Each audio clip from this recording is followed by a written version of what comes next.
कैसे हो दोस्तों। कई इंटरनेशनल खबरों के साथ एक बार फिर से आया हूं। दोस्तों, इस समय अमेरिका से भी आग को लेकर बड़ी खबर सामने आ रही है, जिसको लेकर आगे मैं वीडियो में बात करूंगा। लेकिन इस वक्त जो खबर सामने आ रही है, जिसमें कहा यह जा रहा है वेस्ट बैंक के शहर जेनिन में इजरायली सेना ने एक अभियान के दौरान कई फलस्तीनी बंदूकधारियों को मार गिराया है।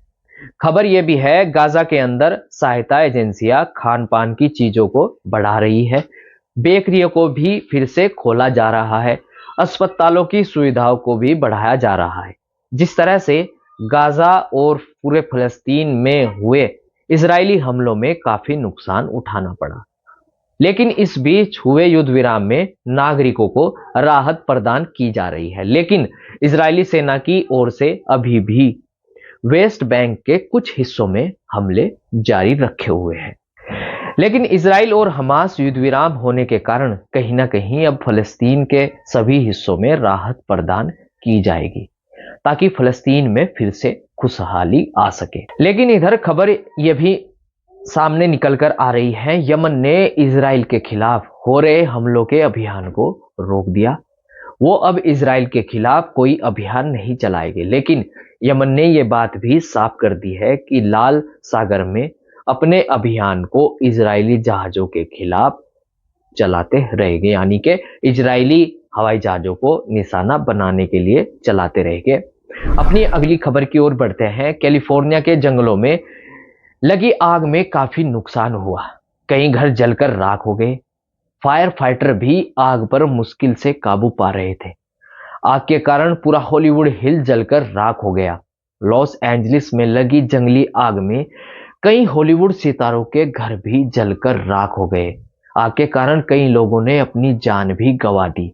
लेकिन अब जो खबर आ रही है, फिर से लॉस एंजलिस के पास एक नई आग ने फिर से अपना कब्जा कर लिया।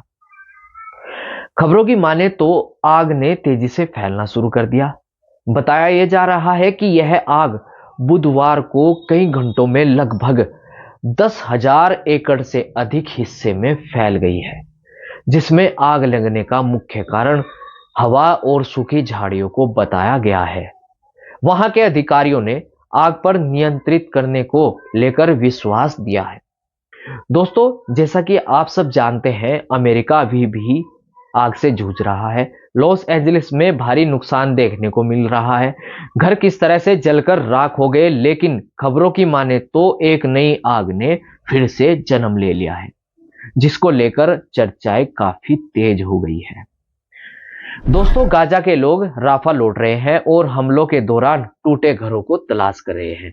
खबरों के मुताबिक गाजा के शहर राफा में फलस्तीनी लोग सीज फायर होने के बाद अपने घरों को लौटने लगे हैं। मलबे में दबे अपने सामान और घरों को ढूंढते भी नजर आ रहे हैं। युद्ध विराम हो गया है, लेकिन कुछ खबरें ये भी आ रही हैं कि यह एक नाजुक युद्ध विराम हुआ है, जो कभी भी टूट सकता है। जिस तरह से इजरायली सेना द्वारा गाजा के कुछ हिस्सों में हमले जारी रखे हुए हैं, ऐसा लगता है मानो सीज फायर हुआ ही नहीं है।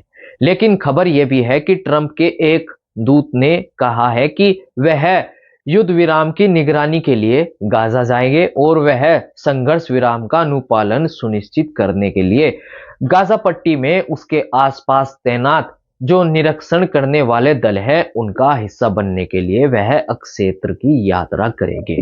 युद्ध विराम को लेकर काफी सावधानी बरती जा रही है, ताकि किसी भी तरह से युद्ध विराम कायम रहे। दोस्तों, जैसा कि मैंने आपको आज की इस रिपोर्ट में बताया कि इजरायली सेना ने वेस्ट बैंक के शहर जेनिन में कुछ लोगों को मार गिराया है, उसको लेकर सऊदी अरब ने हमले की निंदा की है। खबरों की माने तो सऊदी अरब ने चेतावनी देते हुए यह भी कहा कि इन उल्लंघनों के जारी रहने से फलस्तीनी क्षेत्र में लड़ाई और अराजकता फैल सकती है, जिसके कारण वहां के नागरिकों की सुरक्षा को खतरा होगा। साथ ही यह भी कहा कि सीज फायर के दौरान वहां पर शांति की संभावना कम हो सकती है। लगभग 15 महीने से चल रही इस जंग के दौरान युद्ध विराम होने से गाजा के लोगों में खुशी का माहौल है। जिस तरह से सोशल मीडिया के जरिए फलस्तीन के लोगों की तस्वीरें सामने आ रही थी, उससे साफ जाहिर था कि युद्ध विराम से वह लोग कितने खुश दिखाई दे रहे हैं। खैर दोस्तों, आज की रिपोर्ट में इतना ही। नई खबरों के साथ मैं आपसे फिर से मिलूंगा। इस तरह की खबरें देखने के लिए मेरे YouTube चैनल को आप सब्सक्राइब जरूर करें।